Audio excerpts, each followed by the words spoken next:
Nah, kira-kira tuh Pak Zirma, yang bisa direkat-rekat oleh Pemda. So harus ada nama rekat, ya. Kalau tanpa itu hilang secara ko ingo menjadi kenangan saja boleh. Silakan Pak Zirma. Baik, terima kasih. Assalamualaikum warahmatullahi wabarakatuh. Waalaikumsalam. Mohon izin Pak Prof. Fazli Jalal, Bapak Ibu tadi ada Pak Romeo, Pak Andrino, Bapak Ibu yang lain-lain. Permohonan maaf dari Pak Zirma karena memang beliau tadi malam mertuanya meninggal dan mohon izin karena memang mau menuju ke Lubuk Basung. Ya, silakan, enggak apa-apa, Pak. Ya, kita ngerti. Ya. Mungkin saya mewakili Pak, tidak sesempurna apa yang akan disampaikan oleh Pak Zirma. Silakan Pak Nas. Ya. Pertama, sebetulnya apa yang disampaikan oleh bapak-bapak kita tadi, bapak-bapak kita yang terhormat, sudah banyak ya yang memberikan masukan, saran, kemudian hal-hal yang berkaitan dengan pembangunan UMKM di Sumatera Barat.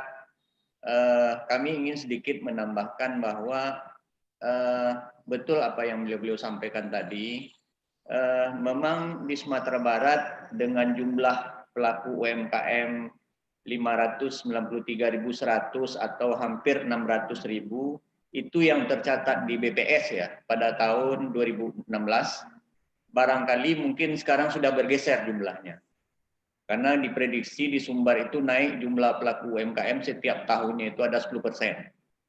Itu catatan pertama. Kemudian yang kedua, dari jumlah pelaku itu ternyata 89,5% itu adalah pelaku usaha mikro.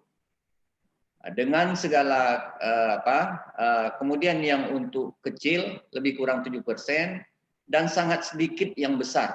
Bahkan kalau yang besar ada di Sumatera Barat, mungkin merupakan cabang suatu perusahaan di Jakarta dan lain sebagainya. Artinya apa? Permasalahan kita memang berkaitan erat dengan SDM daripada masyarakat, karena sebagian besar yang terjun sebagai pelaku UMKM itu adalah sifatnya turunan. Jarang yang milenial yang masuk, tidak seberapa gitu. Tamat sekolah, paling-paling merantau. Jadi kami yang di kampung-kampung ini memang orang yang SDM-nya sangat terbatas dengan segala keterbatasan. Inilah yang menjadi beban pemerintah daerah dalam membangun ekonomi UMKM di Sumatera Barat, Pak. Namun walaupun demikian kita tidak berkecil hati, malah kita ini menjadi suatu lecutan bagi kita untuk mendorong bagaimana UMKM itu bisa bangkit dan bisa mensejahterakan dirinya, bahkan bisa membuka lapangan pekerjaan untuk yang lain, walaupun hanya dalam jangkauan ekonomi yang skala terbatas. Ada beberapa program yang sudah kami coba.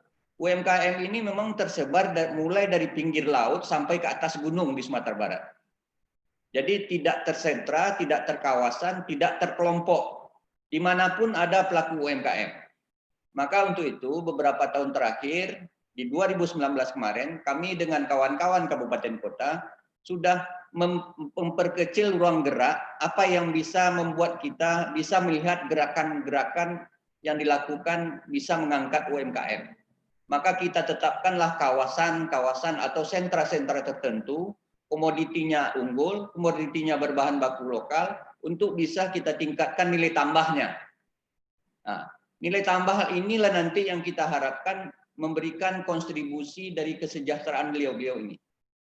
Nah, cuma di Sumatera Barat kita ketahui kan sifatnya orang Minang ini bakatnya berdagang atau bakatnya berproduksi.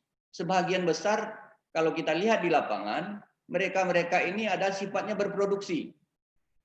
Nah, kalau di daerah misalnya satu kabupaten berproduksi, kemudian kabupaten A berproduksi, padahal komoditi dengan kondisi topografi kita yang sama, produknya hampir dan sama dan mirip. Ini juga bagian dari yang perlu kita pertimbangkan, Pak. Untuk itu, maka perlu kami berusaha untuk menetapkan kawasan-kawasan utama dulu, yang sifatnya dikawal oleh provinsi, kemudian teman-teman kabupaten kota setuju dengan itu, kemudian kalau yang belum masuk kawasan ini, maka teman-teman di kabupaten kota kita sarankan juga untuk membuat kawasan kabupaten kota. Dan kita di provinsi dengan adanya kawasan ini, seluruh program yang bersifatnya bisa mendorong para pelaku UMKM untuk bisa bergeliat, maka program itu kita matchingkan menjadi program gerakan provinsi untuk UMKM. Nah, disitulah barangkali nanti kita bermain. Saya sangat setuju apa yang beliau sampaikan oleh Pak Andri Nur tadi. Kita sedang mengarah ke situ, Pak. Kita sedang pasarnya itu tidak mungkin saja kita sekarang pasar offline. Pasar online ini wajib ke depan. Mau tidak mau sudah kita dengungkan dengan seluruh UMKM. Maka dengan kampus kita berharap sudah ada kesepakatan setiap mahasiswa yang akan KKN itu kita lempar atau kita tetapkan di kawasan-kawasan yang sudah kita tetapkan itu untuk membangun, memberikan informasi IT, teknologi, informasi-informasi lainnya. Karena memang misalnya di teknologi hasil pertanian itu banyak teman-teman yang ahli atau adik-adik kelas atau mahasiswa yang mau tamat, kita jadikan sebagai partner untuk mendorong peningkatan standar produk. Karena bagaimanapun produk hasil UMKM ini kita harapkan memang pasarnya keluar, Pak. Tidak di Sumatera Barat. Kalau di Sumatera Barat cukup dengan kemasan yang sederhana, yang dari pasar tradisional cukup, dan yang kita harapkan memang pasarnya keluar. Maka melalui program yang sangat baik ini, pertemuan yang sangat baik ini, kami berharap apa yang kita sudah sampaikan tadi oleh bapak-bapak sangat baik kami catat. Kemudian kita pengen membangun digital di Sumatera Barat ini betul-betul bisa mengantarkan UMKM juga go internasional atau go nasional. Alhamdulillah beberapa tahun belakang, bulanan belakang ini kita dengan Pak Henry, pemerintah Sumatera Barat menginisiasi ada lahirnya Bajojo. Dan ini manfaatnya baru 3 bulan, walaupun masa COVID, Pak. Alhamdulillah ini memberikan dampak yang luar biasa juga, Pak. Ada alternatif yang bisa dipilih oleh masyarakat berbelanja untuk membeli produk-produk. Bisa kebutuhan pokok, bisa kebutuhan lain-lainnya di situ. Dan sekarang sudah diakui oleh BI, bahkan sudah keluar kirisnya. Digital marketplace yang ada di Indonesia, bahkan baru Bajojo yang lebih awal mendapatkan kiris. Ini mungkin hal yang luar biasa, gerakan yang dilakukan oleh kita bersama dengan teman-teman yang perantau yang ada di rantau dengan kita di Sumatera Barat untuk membantu UMKM. Dan saya sampaikan, saya hampir setiap hari, karena memang saya mewakili Kepala Bidang Pemberdayaan UMKM, Pak.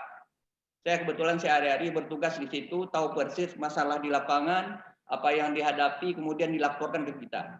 Dan alhamdulillah hampir 4.000 sekarang produknya masuk di marketplace Bajojo. Tinggal lagi bagaimana mengembangkan pasarnya. Tinggal lagi bagaimana misalnya diaspora bisa membantu mengembang pasarnya. Bisa lintas tempat provinsi di masing-masing, bisa juga lintas kemana-mana yang bisa kita akses pasarnya. Jadi untuk standar produk tetap kita lakukan. Perbaikan kemasan sudah kita lakukan. Kita setiap tahun memperbaiki standar produk, memberikan kemasan dalam tanda kutip sampel-sampel jenis produk ke pelaku UMKM. Tahun ini 120 pelaku UMKM. Jadi setiap tahun terus kita lakukan. Terus kita tingkatkan sertifikatnya, kita berikan, kita fasilitasi dari APBD.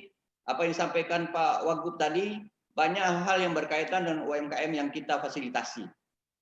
Karena kita tahu masyarakat pelaku UMKM tidak sanggup untuk membayar halal misalnya. Karena memang satu sertifikat itu lebih dari 3 juta.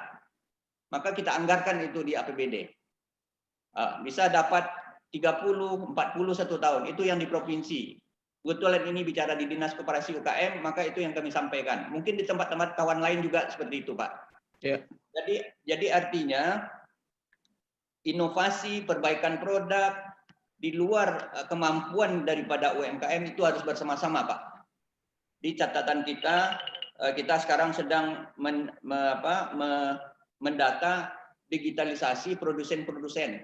kita sudah punya 4-5 buku setiap tahun untuk kita jadikan data by name, by address, by product, serta standar produknya.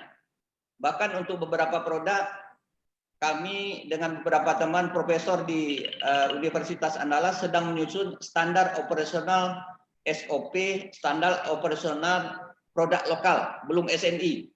Karena memang agak berbeda. Sulit kita nanti menggabungkan kalau seandainya ada permintaan yang lebih daripada konsumen, sulit untuk memenuhi produk. Jadi sudah kita mulai hajar ke arah yang seperti itu, Pak. Jadi standar produk untuk standar kedaerahan, kita coba untuk memperkecil itu dulu. Sebelum nanti bisa naik ke standar yang lebih besar. Baik. Itu Pak, barangkali sekilas yang bisa kami sampaikan. Mudah-mudahan apa yang kita bicarakan ini sangat bermanfaat. Dan kemudian kalau seandainya, ini kami mohon bantuan dari para perantau kita di mana saja berada. Kalau seandainya ada informasi produk yang dibutuhkan oleh pasar, mohon disampaikan kepada kami. Saya Nasrizal, Pak, nanti bisa berbagi di informasinya di chat itu akan saya sampaikan alamat email atau kontak person yang bisa kita hubungi setiap saat. Kita siap membangun UMKM untuk maju dan berkembang dan mensejahterakan masyarakat di Sumatera Barat. Demikian saja, Pak. Mohon kami akhiri, wabillahi taufiq wal hidayah. Assalamualaikum warahmatullahi wabarakatuh. Waalaikumsalam warahmatullahi wabarakatuh. Terima kasih Pak Nasrizal. Salam kepada Pak Zirma ya, dan tolong leadership dari Pemda ya, karena ini teman-teman ini udah siap ini untuk dihubungi dan memberikan kontribusi.